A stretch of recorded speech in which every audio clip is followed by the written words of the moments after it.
वेङ्कटनिवासाय श्रीनिवासाय मङ्गलम् लक्ष्मी सविभ्रमालोकसुभ्रूविभ्रमचक्षुषे चक्षुषे सर्वलोकानां वेङ्कटेशाय मङ्गलम् श्रीवेङ्कटाद्रिशृङ्गाग्रमङ्गलाभरणाग्रये मङ्गलानां निवासाय श्रीनिवासाय मङ्गलम् सर्वावयव सौन्दर्य सम्पदा सर्वचेतसां सदा सम्मोहनायास्तु वेङ्कटेशाय मङ्गलम् नित्याय निरवध्याय सत्यानन्दचिदात्मने सर्वान्तरात्मने श्रीमद् वेङ्कटेशाय मङ्गलम्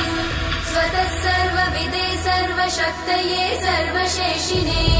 सुलभाय सुशीलाय वेङ्कटेशाय मङ्गलम् परस्मै ब्रह्मणे पूर्णकामाय